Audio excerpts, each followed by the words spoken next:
Okay. Else, sorry for the interruption. Ustream is the culprit again. Um, great. I know we lost about 2 minutes of broadcasting right then and there. Hopefully it should be automatically saved on the dashboard. Hopefully, I was basically discussing about the situation about this young kid that was stranded on the highway. That's what happened. Stranded on the highway, and I was saying that not one Israelite came in to their aid. But guess who came to their aid? There was one Edomite, there was two Edomites, there was three Edomites, there were four Edomites.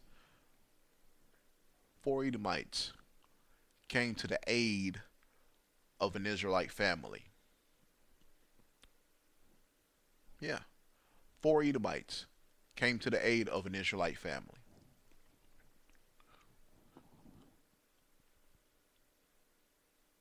Okay.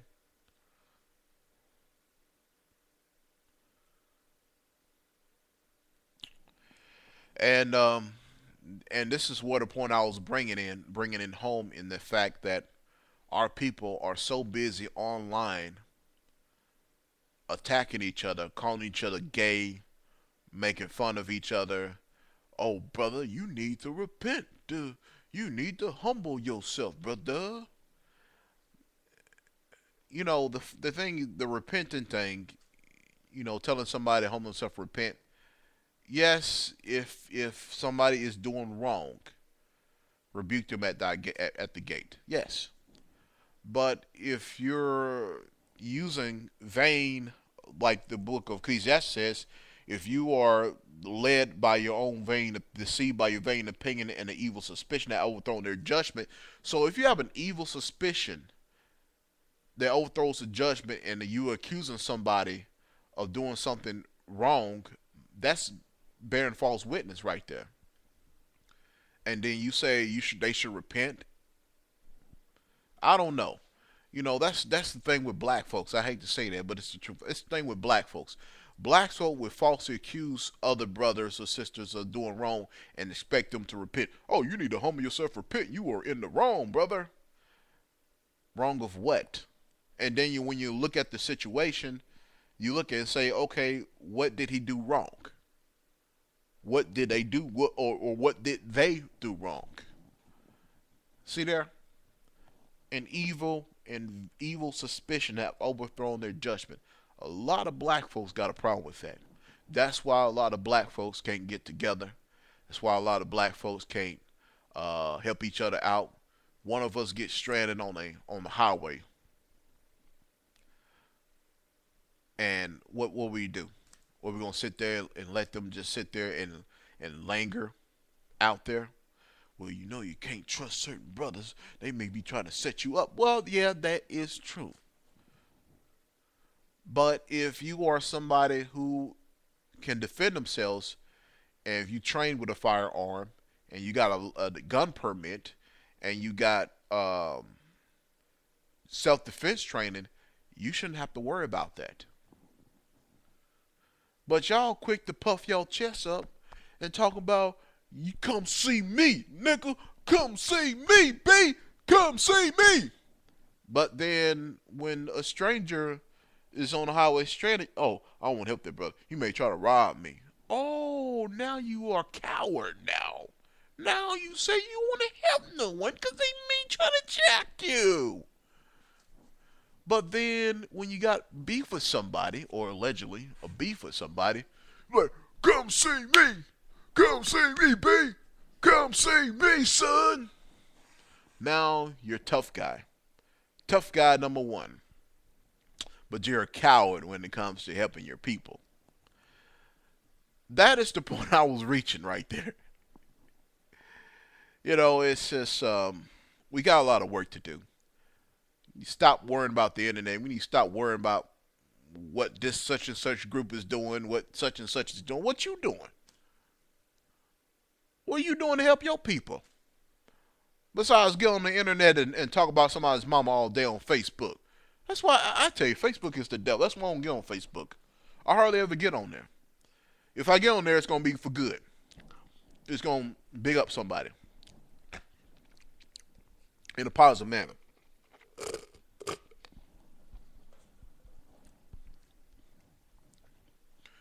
I don't go on Facebook. I'm hardly ever on Facebook. You can ask anybody. You ask anybody. I have very few friends on Facebook because I'm very choosy, very selective. I don't, and there's some people I just don't associate with at all. Period.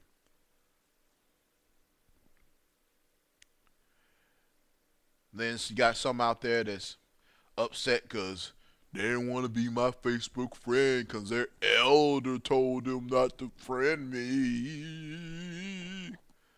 So, why you worry about it for?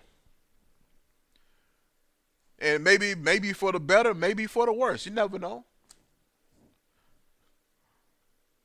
I tell you the truth.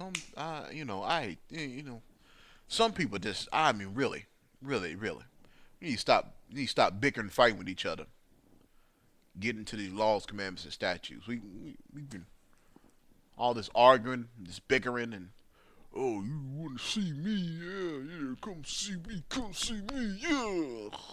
Boy,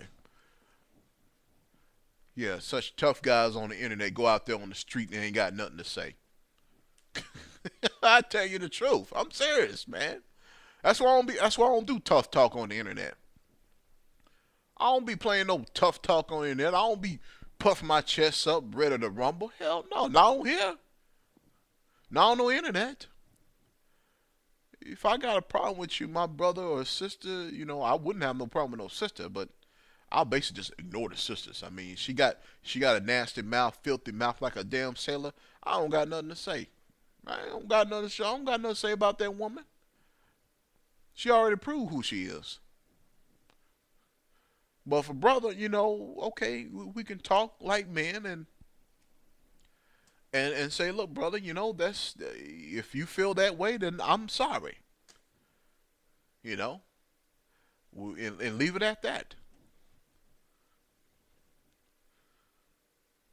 I mean, you can't have hatred, harbor hatred in your brother. Okay, can't do that.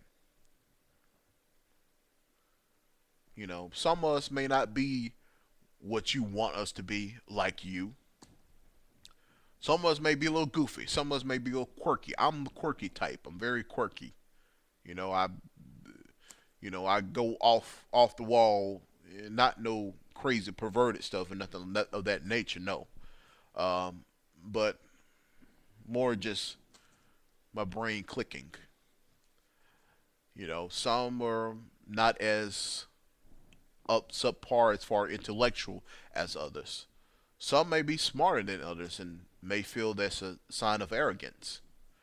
Um, some have this mentality that you say something to me, I'm gonna knock you out kind of mentality. That stop mentality has to go within your mind because if you come around with a chip on your shoulder looking for a fight, you're gonna find that fight, and that fight may put it into you or may permanently injure you for life. You know, that's what I always say. You got a chip on your shoulder. It's always somebody out there gonna knock it off quick. You know, that's why I tell you, brother, don't come around with the chip on the shoulder because somebody will knock your block off quick.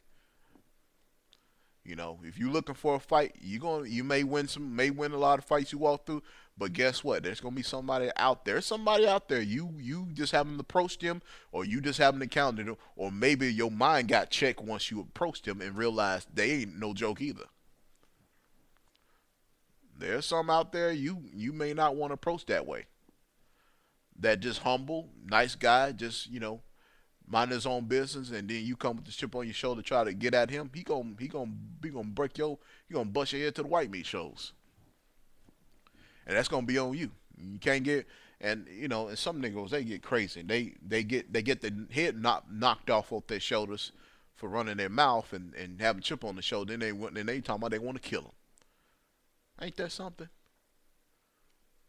Ain't That's why I avoid all confrontations as much as possible. That's me. I avoid all confrontations as much as possible because I know deep into the receding minds of the Negro that if I were to beat him and humiliate him, not hurt him, but just dust him up a little bit, humiliate him, he's gonna come back and get a gun and try to kill me. That's why if I do ever get into confrontation, which I pray I never will do, get in any type of confrontation, I will have no choice but to permanently put him to the grave because I know the end result. We all have to be mindful of that there are some out there, Negroes in general. I'm not talking about just a brother. I'm talking about a Negro. A Negro is very proud. A Negro, if he gets if he gets taken down by someone who he been messing with, he's gonna come back with a gun and try to kill him, or he's gonna try to kill somebody he saw or somebody he knows. He's gonna try to do something malicious and evil to you or anybody else or close to you. So when someone like that, a nigga thug like that, when he comes and attacks you, bothers you, etc., you got to put him to death because that's the only way you're going to stop the threat is you kill him righteously, of course. I'm not saying y'all argue blah blah blah. No, if he attacks you, put him to death. I'm talking about a nigga. I'm not talking about just a brother that y'all may have disagreements and y'all may have an argument and y'all got a little scuffle. No, not that. We talking about a nigga. We talking about a thug, a gang member, a gang banger, or whatever you want to call those things. You gotta put him to death because that is the only way you're going to get any type of peace. Okay, and you might have to put a couple more of them to death when it comes down to that because they're gonna come back. Never ending cycle. That's why the best thing to do is to avoid all confrontations if possible. Avoid all confrontations, and make sure you have the law on your side. So if you got a weapons permit, you better have that weapons permit. And so when one of these thugs come out and want to do something to you, and you beat them up, they gon' they gonna come back with a gun. They gonna kill you. So best bet thing do they attack you, you pull out your gun, you shoot them, and be done with it. Um, and that's what Facebook has gotten down to. It's gotten to a connection to where people who have probably would never seen each other in person now are resulting in seeing each other in person and killing each other. It's just another way to kill each other through long distance. Because if y'all two would have never argued about something stupid, or mainly about some damn woman. That's what it really goes. Some damn woman at the end of the day. It's about some damn woman they argue about and they end up killing each other over. That's why I don't go on Facebook. That's why I don't be doing no Facebook talking or Twitter thugging or YouTube banging. I don't do any of that because I know the end result. I know if I sit there and argue with a nigga, I know that it's going to go somewhere that is not needed, somewhere that is unholy, as I'll put it that way in a good manner. So people argue. I can care less, and it's not like I'm gonna see you in person.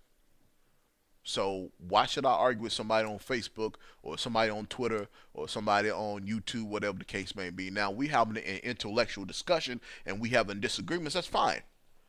We can both walk away and say, okay, brother, I respect your opinions or sister, but this is where we agree to disagree. And it's all love. And we see each other, we're gonna shake hands, we're gonna be in brotherhood nature. We're gonna have love for each other. That's right. That's how it should work. It should work that way. We think it should work that way. Mm-hmm.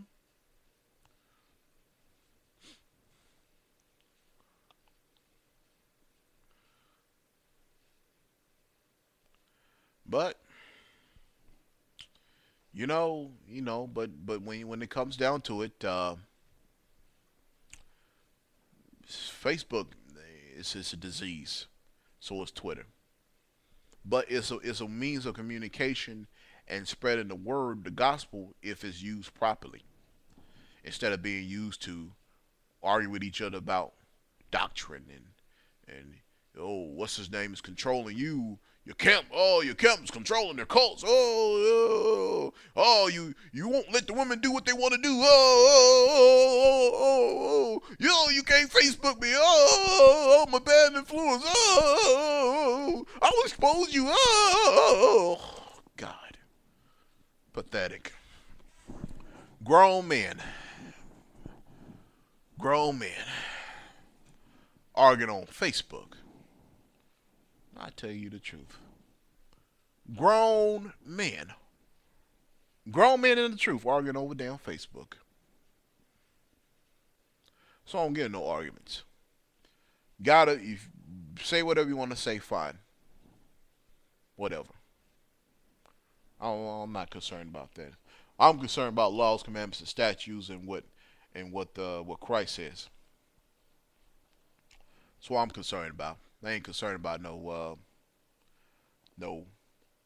whose camp is better or whose truth is better or don't trust man at all.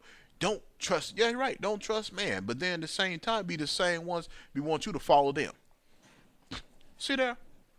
You see the scam? You see the hustle now going there? I don't expect no one to follow me. I don't want nobody to follow me. I'll probably kick in your behind and try to follow me. Don't follow me. Follow Christ. Don't follow me. Follow me. I'm not Christ. Christ is perfect. I ain't perfect. So don't follow me. All I can show you is the laws, commandments, and statutes, and the gospel. That's it. Uh, Besides that, you go follow the high king and the high priest. I don't want to be followed. Now, can we fellowship among each other? Yes, absolutely. If it's in the scriptures, righteousness, yeah, we can fellowship. Yes, no doubt about that. That fellowship brings the best out of each other, brings the best out of the brothers and sisters. It strengthens their faith and their bonds to the Most High and the Son Christ. That's what fellowship does. Because if you're out there by your lonely, getting homely, oh so lonely, and you know what? I can understand some people being by their lonely if they living in a rural area populated less than 10,000 people, or or in an area where there's less people who are more like-minded with the truth. I can understand that. That's going, and eventually you will have people who will you eventually fellowship with. It'll take some time for someone to catch up. But for those out there who live in major metropolitan areas where there's a lot of brothers and sisters who are in the truth, and if you're not fellowshipping with them, then shame on you. Because damn it, you trying to explain something to a Negro. It's like trying to teach a dog how to teach a dog how to speak English. That's where it's gotten to. Believe it or not, trying to explain something good to a Negro is like trying to teach a dog English. That's what it is. I tell you. But none of y'all got connections, access to fellowship with other brothers and sisters. But y'all sit there and y'all just Facebook thug it out every day. I tell you, boy, the prophets will be shamed. Look at our state now. Oh, they'll be happy that the end is coming. Oh man, they'll have parties every day, but they'll look at us with a disgusting look. And hell, some of them probably will beat the hell out of us just for being in this low state.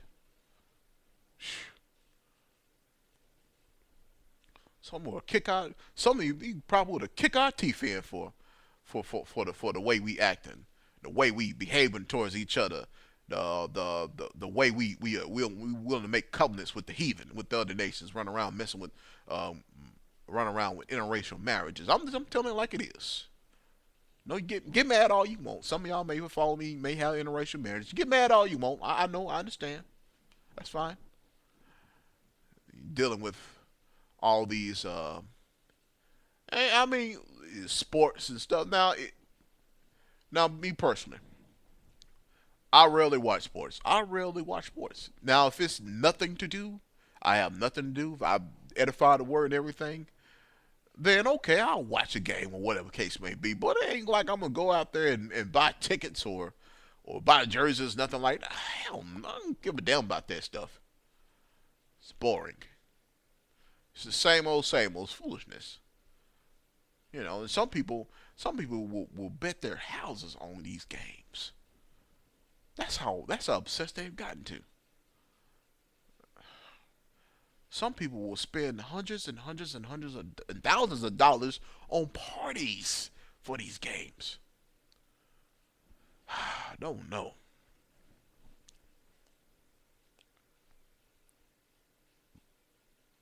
But the apostles would be shamed to see us at this state. Our women wearing blonde streaks in their hair, wearing hair hats in all these different colors, getting this alter their nose like Nicki Minaj and damn Beyonce, thinning their nose out, thinning their lips out to try to look like the heathen woman, all this other stuff. Mm, mm. Altering their looks to try to look like the other nations. Don't like the don't like Michael Jackson. Michael Jackson. Oh, boy, this brother. It wasn't nothing wrong with the way you look. He looked like a good looking. Well, I'm not no funny stuff, but he's a good looking brother. I mean, all the women, those girls jumped on him like Michael. Man, they love that boy. Like, what the hell are you doing? Bleaching your skin and thinning your nose and thinning your lips and altering your voice. I don't know.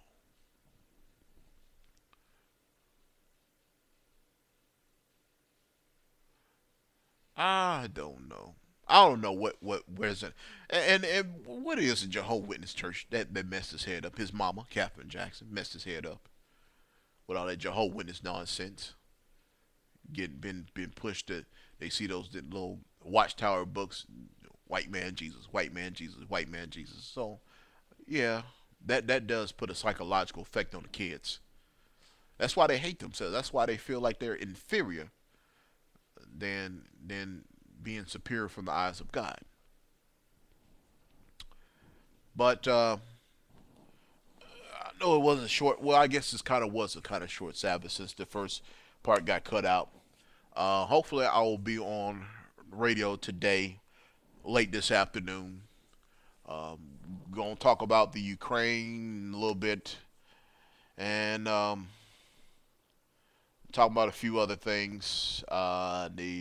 The last week I was talking about Ebony Wilkinson, the lady who tried to kill her three children, and then now accusing the husband of her doing it. And my thing is, no one did not tell you to take your kids and put them in and run them to the ocean to try to dry them. Nobody didn't tell you to do that. You made that choice yourself. Now, could you say that your husband has abused you? Yes. If you want to take your own life, then be my guest. But don't take the children with you because you don't want to go at it alone. Born alone, die alone. Live by that. Live by that understanding. This is Jack. I will be on Block Talk Radio Sunday, 5:30 p.m. Central Time. So be there or be square as they call it.